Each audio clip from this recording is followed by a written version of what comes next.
folks? Rich Van Tassel with you, giving you previews for now week 16 of the NFL season. We have some Saturday games for you, and of course, we are recording audio for Get Live Radio.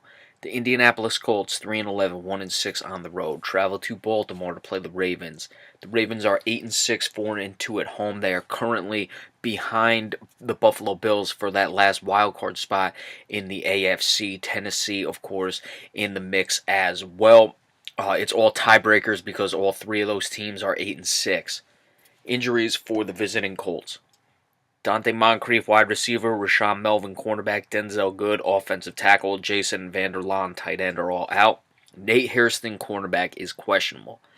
For the Baltimore Ravens, Carl Davis, defensive tackle; Maurice Kennedy, cornerback; Anthony Levine, senior, cornerback; Ronnie Stanley, offensive tackle, are all questionable. Jeremy Maclin, a wide receiver, is doubtful.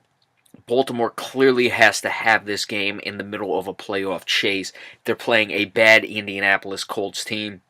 As we've discussed with the Baltimore Ravens, they have found their running game, and as we've discussed many times with the Indianapolis Colts, with their opponents, you have got to just run the ball on them. It's not like their pass defense is spectacular either for the Colts, but you can certainly do things by just completely gashing that defense in the run game that is just not very good up the middle at all, and their safety play is not much better with the pass defense for the Indianapolis Colts. So that would really bode well for the Baltimore Ravens. They want to start to develop that downfield passing. It has come along maybe a little bit at this point. You have Jeremy Maclin doubtful, but now is a case where if you're able to run the ball, set up some play action for Joe Flacco, let him get involved, and then pump the ball downfield, that could be a very dangerous formula, or good formula depending on how you're looking at it. Dangerous for the Colts, good for the Baltimore Ravens if that's the case.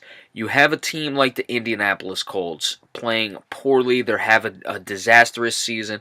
This team has lost this team has lost now 8 of their last 9 games.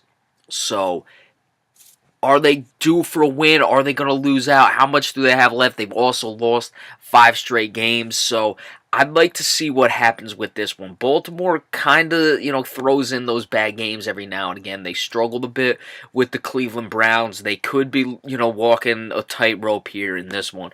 So I just would say keep an eye on that with this game. I don't expect the Colts to win, but you do never know, and just keep an eye on it to see if the Ravens have a bit of a letdown. I'm not expecting it. I like 21-10.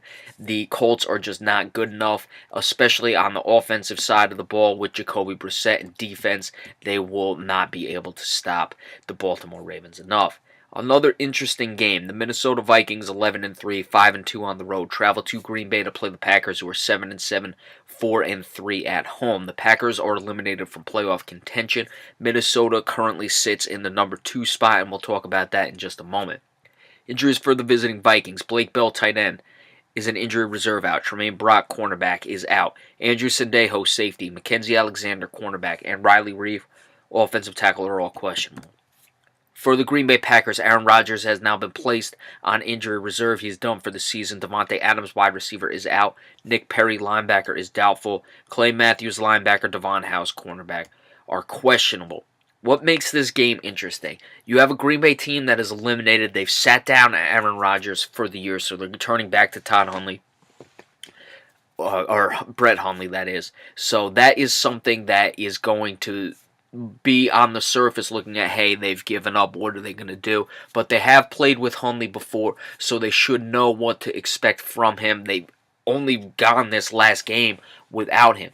Minnesota, on the other hand, sitting at 11-3, they're not locked into the 2 seed, but it's going to be very hard for them to move up, and it's also going to be very hard for them to move down. Now, you do have the NFC South teams that is chasing them as well, depending on who's going to win that division. Could it be New Orleans? Could it be Carolina? Carolina has beat the Minnesota Vikings, so they got to worry about that.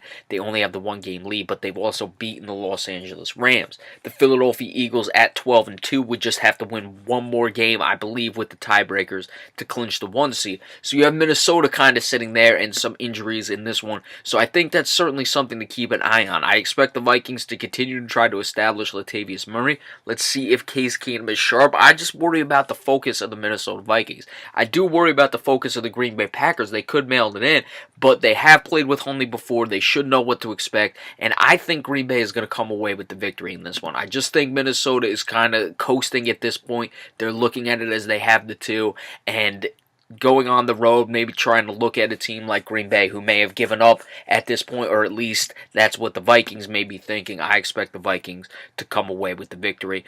Or, excuse me, the Packers to come away with the victory over the Vikings, who are overlooking them. I like 27-24. All right, tomorrow we'll give you the rest of the game picks for Sunday of Week 16 of the NFL season. You then have 2 games on Monday, Christmas. Be sure to stay tuned for those as well as the recaps on Sunday. And remember, we appreciate all subscriptions. We've had a lot of people subscribing, so I really appreciate that. And we will see you next time. Thank you.